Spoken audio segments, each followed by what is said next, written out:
It's just really about being smart about how you position your content and how you write and how you build a strategy around it. You're going to want to get an understanding and kind of a benchmark of where you are. Listening to Affiliate Nerd Out with host Dustin House. Hey, folks, welcome to Affiliate Nerd Out. I am your nerderator, Dustin House, spreading that good word about affiliate marketing. You're going to find me here every Thursday at noon, interviewing a guest in the affiliate realm. My guest today, Will Gallahue, an old friend of mine from back in the day at a coupon sites. Will, welcome to the Nerdatorium. And Dustin, thank you so much for having me, man. This is so great to be able to be in the same virtual room. Take me back to the days of the office in West Austin back in 2012, man. That's right. Yeah, it's been a journey, maybe 12 years ago at this point, where we were sharing an office and slinging coupons and trademark bidding and getting our feet wet in this industry. And you're always a character and fun to talk to. And we've just stayed in touch for a long time, not necessarily overlapping with any partnerships. It's always good to see an old friend. Absolutely. Same here, man. Let's start with tell us who you are and what you're doing out there. Hey, yeah, I've been in the online marketing space now for about 20 years. And most recently, I've been working as the product lead for a tool called RankBee, which essentially is a way that brands can get an understanding of their visibility, their strengths and their weaknesses in terms of how LLMs perceive their brand, and be able to develop action items and things that they can do to just overall improve their presence online and in LLMs. Okay, great. And what about what's your role there? Are you managing the affiliate program? Sure. So one of the things that I'm doing, I'm just the overall product lead, but as part of it, I also do a lot of our just kind of overall research. And part of that kind of research process has been looking at the affiliate space, specifically in the realm of how is LLMs, how are things like ChatGPT going to change kind of affiliates, how they just present themselves, how brands leverage them. And what I've got today is some really interesting pieces for both sides that I think are going to be really valuable for the audience. Outstanding. AI is, in my mind, it's the new search engine. It's what I'm using when I'm interested in something. And it's who I'm asking and prompting for answers that I want for anything in the world at this point. And I feel like the majority of the world is starting to head that way. So let's start off small. AI most commonly used is by ChatGPT. Is that correct? Correct. It's got about 70% of the market share among all of the different sort of AI search engines that are currently available. Yeah, most popular. There are new AI that is coming out every day and trying to capture that piece of the market share. But overall, I think the vast majority of people are still using Google, correct? Yeah, absolutely. So looking at if you take all of these searches that are being done, both searches in Google, searches on ChatGPT, and you add all of them up, ChatGPT represents about 4% of the market with kind of the other AI engines, another, let's say 0.5 to 0.75%. So really what you're talking about is about 1/20th of the market right now. But that's 1/20th of the market that didn't exist just a few years ago, even maybe 6 months ago. So in terms of what we're seeing is that the number of people that are starting to use ChatGPT as their main sort of homepage search is actually starting to kind of really rise and take hold. And it's really for a number of reasons. It doesn't have, at least for right now, you don't have these giant blocks of ads. You have a very filtered, curated search experience. So it's something that people really love and enjoy and really get a lot of use out of.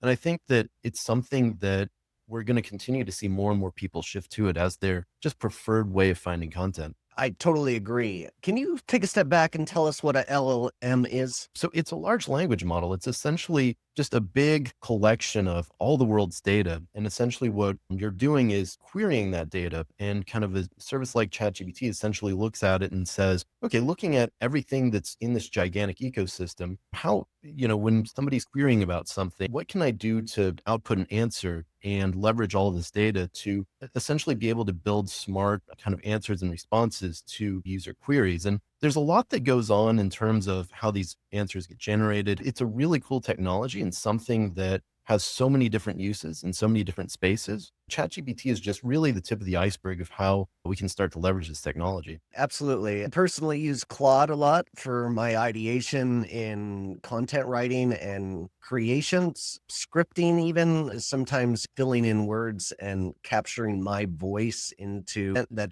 If I'm having a bad think day, I really lean on it. Chat used for my generic searches on the internet for information that I'm missing. But you mentioned ChatGPT has a big market share at 70%, but only 4% of people are using an LLM for searches rather than Google, but it's growing very fast and furious. And so the topic of today is kind of learning I've been super curious about how people are ranking on the results for ChatGPT when I search it. And we're going to be talking about how you rank for that today, correct? Absolutely. Yep. Okay, awesome. That is great to hear because this is super interesting to me and a lot of folks out there. Let's talk about the starting point. Where do you want to start here in this framework that you guys have been researching? Sure. So I think we can start on the brands because brands, we can talk through just how they, how ChatGPT decides what brands to show when somebody's looking for a product or service.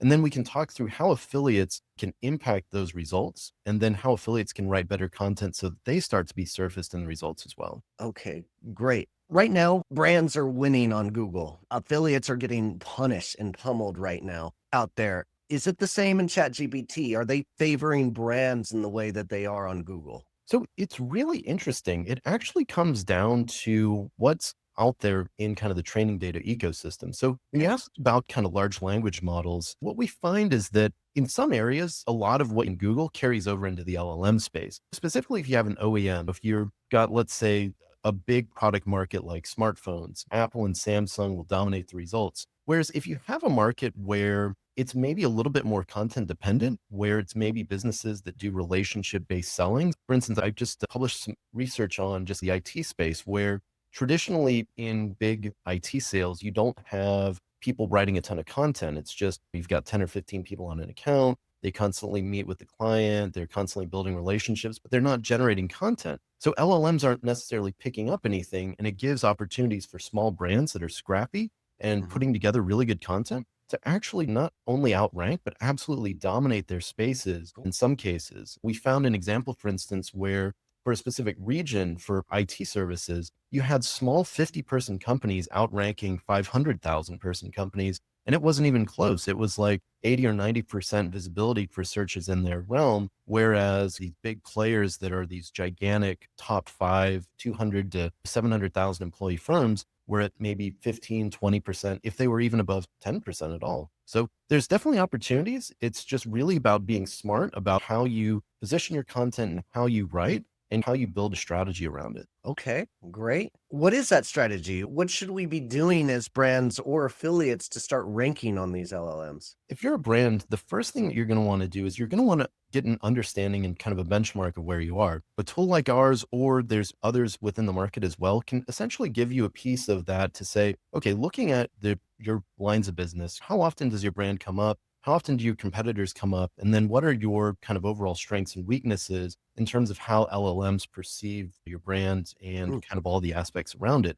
And what brands can do specifically around the affiliate space is really take a look at if ChatGPT says that your brand is weak, whether it's pointing out that maybe you have a warranty policy that isn't as good as your competitors, or maybe it's questions about the durability or craftsmanship of a product, or maybe even pricing, that essentially what you can do as a brand, if you leverage, again, a tool like ours or any others that are on the market, is that you can essentially say, okay, these are my weak points. How can I get an affiliate? And how can I get my affiliates to start talking about these weak points as strengths? How can I say, okay, if ChatGPT has taken in some review content that says that our product is poorly made, how can I go out to my affiliate kind of network and say, I want you to write articles talking about actually the fact that our product is really well made, that talk about the construction, talk about the stitching quality, talk about different aspects to where I can start to look at the weaknesses that an LLM perceives in my brand and actually start to flip those around to where I'm leveraging my network to build a strong campaign to really highlight, let's say, key areas of weakness and turn those into strengths that would then allow me to show up far more frequently when people are looking for products or services in my space. Okay, gotcha. And does your tool actually help with the keyword concentration on what they should be building content around so that they rank for those keywords? Traditional SEO and Google use attributes and context to really decide what to show. Whereas with Google, it's much more that keyword basis of if Google says that these are the 25 terms people search, I need to build pages that talk about these terms and have a sitemap of, okay, a page about this term, page about that term, link between them, the traditional sort of SEO content strategy. Whereas what LLMs use is attributes. So they're not looking for necessarily specific keywords. What they're essentially saying is from a top-down approach, if you're asking an LLM, what's the best smartphone to buy? Essentially, what they would say is, okay, what are all the things that people might consider when they're looking at a phone? They might look at cameras, they might look at battery life, storage space, AI photo editing, app ecosystems. And essentially, what they'll do is they'll say, okay, we've got this giant checklist of factors. And within those, there's sub factors. There's the type of battery, there might be type of photo editing software, there might be zooms for the camera, lenses, low light settings, all these different things that essentially AI builds a scorecard around to say, okay, if somebody's asking me for the best phone, I want to return results that say this is the best product. What are all of the attributes that somebody needs to hit to be able to satisfy that? And that's how they essentially kind of grade and decide what to show, as opposed to more just traditional keywords and SEO tactics around that level. It's literally about what are the best in class product attributes that we would want to highlight, and then which brands satisfy those best in class attributes that make sense to display. Okay. So how do you identify what attributes to be going after rather than keywords? Help with that. There's also, if you want to even just have a very, let's say, simplistic view of it, you could even just go in and type into ChatGPT something along the lines of what are the top factors customers might look for when they're buying a phone or a SaaS product or a bike or a car. And essentially, what you'll be able to get is you'll start to get a little bit of that piece to where it'll say, okay, if it's, let's say, a family car, you're going to be looking at storage space. You're going to be looking at maybe if there's built in plugs for iPads or devices or holders for things. You're going to be looking at, you're essentially going to start to get those attributes. And what you can do as an affiliate is you can turn that around and you can say, okay, if I've been writing review content about, let's say, phones or about, I don't know, backpacks or kayaks, canoes, whatever it is it might be, you can essentially say, okay, if ChatGPT says these are the things that people are focusing on, these are the things that are important that they would want to see in a best in class product to be able to surface a result, how can I then take a look at my existing content and say, you know what, I wrote this review, but I didn't talk about the phone camera. I didn't talk about the product's durability. How can I go back and actually make very specific granular changes to my content that'll improve its likelihood to not only be cited in ChatGPT, but also put up as a source for, hey, if you want a review on this, go to Dustin's review. Okay, gotcha. I've never gone through that concept of actually asking ChatGPT, how do I rank for this kind of keyword? Is that a good practice? Will they give you results that are acceptable or helpful? Right now, they don't really return much of an answer. Okay. That's one of our core product features. But again, there's also a number of other people in the space as well that can do the same. But Okay. certainly, if you have a brand and you're just trying to understand if somebody puts in anything about my product or service space, do I come up? Yeah, we can certainly help you answer that question. Okay, gotcha. And as far as the brand goes, the brand can tell everybody in the world how cool they are and what their greatest features are. All of it really doesn't mean a whole lot coming from that brand itself touting themselves. And that's the power of affiliate marketing is having those hand reviews and explaining to other people that they use this product and this is why they like it. So how are you guys leveraging affiliates out there to help promote your brand in the right light? Affiliate, it hasn't been a channel that we've engaged with yet, but because we're just a nascent entity, it's something that we'll absolutely be looking at. We would certainly have a very similar playbook to what I just described. How does ChatGPT or these LLMs view our service? What are the attributes that they would say, this is the best in class service for what you do? It would need to have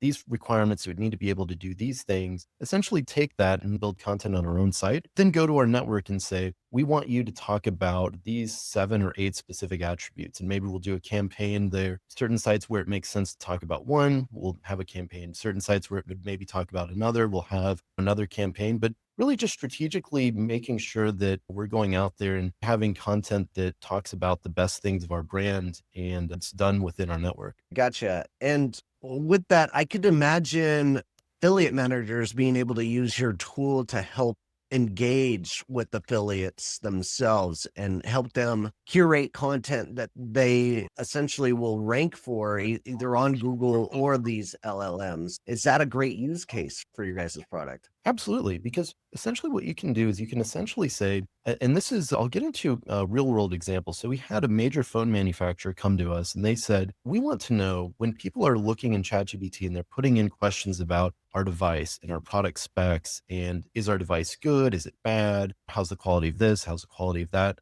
we want to know who actually comes up, who's actually informing ChatGPT's conclusions. And what we found, and where this would go from an affiliate perspective, is that when it came to sites, there were essentially the manufacturer's own site accounted for about, let's say, 20% of the number of citations. The 80%, though, that's where things get interesting because you have this kind of a big mix of domains because this is a global brand that you have, let's say, major kind of product review sites, you've got kind of major newspapers, but then you've got a ton of sites that are, let's say, hobbyists that are writing these really great pieces about the phone's camera, and they're doing these great comparisons of here's 3 shots that I took at low light. Here's 3 shots that I took on the previous version. Here's the before and after. Here's these great comparison sites that you may not even know are out there that exist that maybe haven't been on your radar previously. But the content that they're writing is done so well that ChatGPT and others feel like, okay, if we're going to talk intelligently about a product feature, this is a site that we want to make sure that we're referencing. And that's where you as an affiliate manager can say, okay, it looks like for my particular brand or this particular market, it pulls in, let's say 50 or 60 key domains that it really likes the content on these specific sites. And you can say, okay, out of those domains,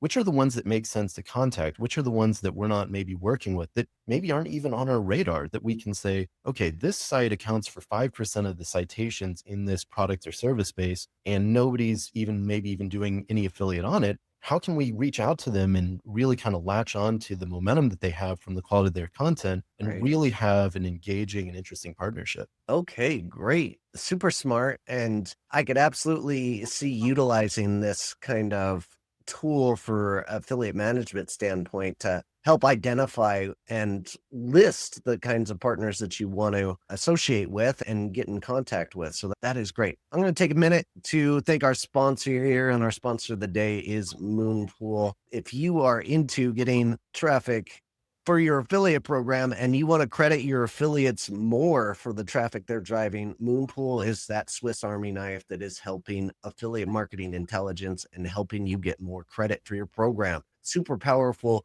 platform ensuring partners get their fair share while maximizing their revenue and your company's revenue. So Moonpool automatically audits links, identifies tracking problems, and provides real-time monitoring across your entire affiliate ecosystem. This is used by major networks like AWin and gives publishers, brands, agencies a complete visibility into their tracking performance. So stop losing money on broken links. Use Moonpool. Go to dustinhouse.com/Moonpool and go learn some more about that. All right. And backing into this structure of what you guys are utilizing your tool to go and help out the affiliates.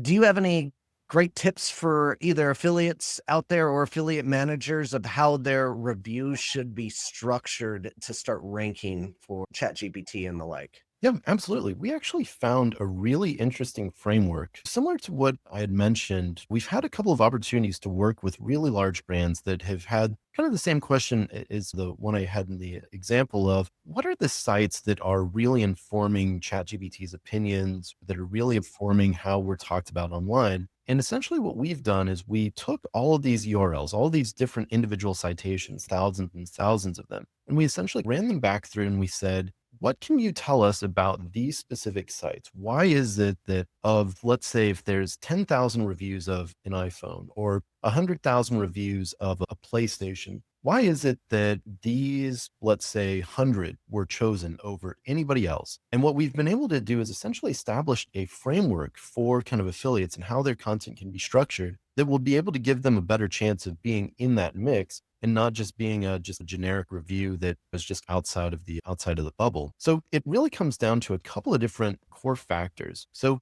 the first is just how you're structuring your content. So in terms of even using like schema to say review and product, just something where you're just calling out the tell when they're just looking through your code that this is something that's going to be a product review. This is going to be something that you're going to want to put in the context of a review when you're looking at this content. The second is really like the overall clarity of language. So what we found is that if you write a review and you say, this works great, or this works well, or this worked okay, or this worked poorly, it doesn't necessarily tell LLMs anything because you're not saying what worked great, what didn't work great, what worked poorly. It might be something that maybe you talk about a little further up in maybe an article or a section. But really, the more that you can be specific, that when you're saying this worked great because, this worked poorly because, this worked okay because, the more that you can contextualize any conclusions that your article's coming to, the better. So I would really try and just avoid just generic conclusions and really make sure that anything you're saying about a product or service's quality, that it's just really rooted in very detailed information. The reason for that is that unfortunately, one of the things about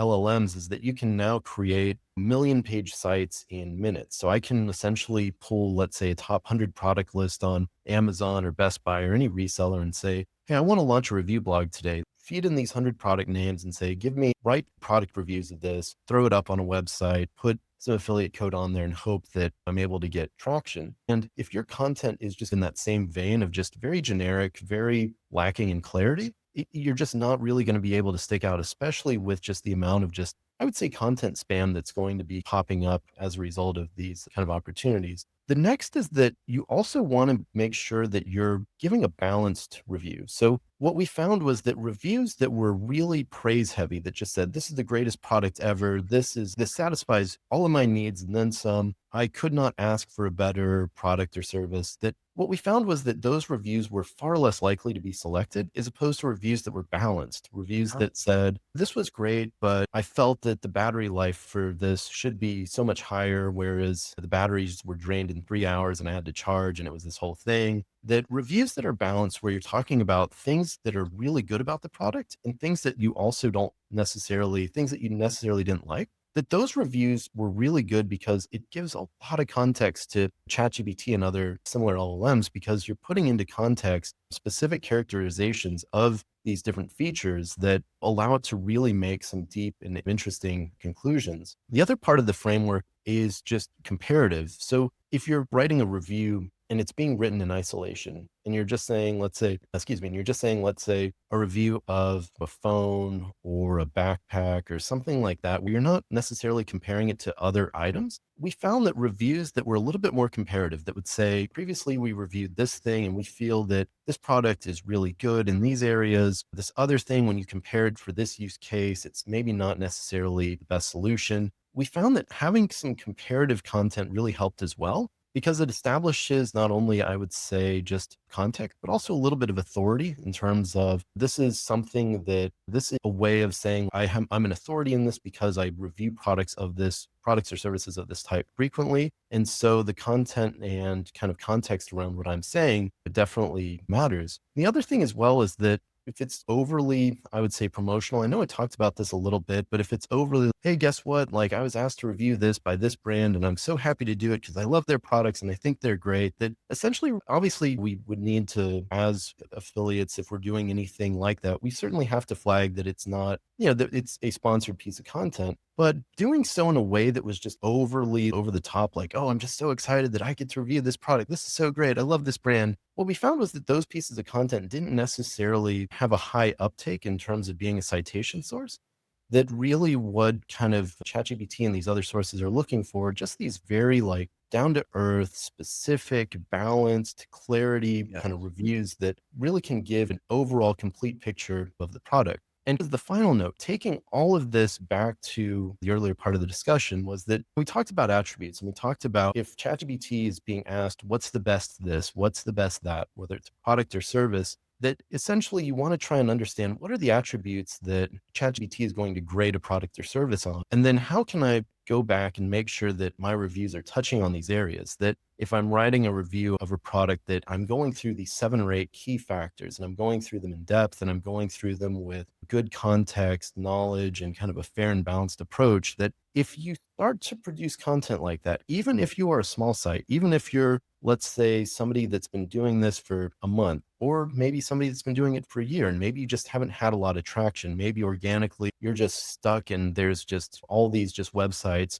that just far outrank you, that if you do have quality content, if you really truly are generating content that speaks specifically to the points that LLMs feel is important, then your chances of being able to stand out in a review ecosystem where you might have tens of thousands of reviews out there, your chances of being able to stand out and generate traffic are going to be significantly higher. And I think that aligns really well with the way I do searches for products. If I'm on Amazon, I'm looking at all the 1-star reviews and seeing if, first off, I can eyeball if they're real or not or paid. And then if there's repeat issues that product is having, I'm not going to buy it. But if the reviews are something about customer support or nefarious, it doesn't matter. I'm going to understand that. And it is great that this is learning with those kinds of negative reviews as well. Really good tips here, Will. We're running out of time and I wish we could talk more on this, but tell us anything you want to finish with here, like in terms of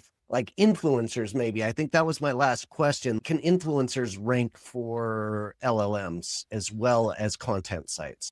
Absolutely. So if you're an influencer, and let's say that writing copy isn't necessarily part of your kit, that let's say you're doing more YouTube videos, like YouTube product reviews and just video Yeah. related content, that stuff gets picked up really well. What we found specifically when we were looking at the phone manufacturer in this example, a lot of what ChatGPT was drawing conclusions from were people literally saying, here's a day in the life of me using this product. Here's me putting it in some water or dropping it or doing this, that, or the other. But ChatGPT was able to actually take the content from that video and those specific timestamps and be able to cite it within the results. So even if you're somebody that is looking at this and you're like, I don't write reviews, I don't write content, but you do, let's say, more on the video side, you can absolutely rank well and be cited. Again, just going back to this kind of framework of just good, fair, balance, specific content that LLMs really like to see. Okay, awesome. And what I'm gathering here today is utilizing and leveraging affiliates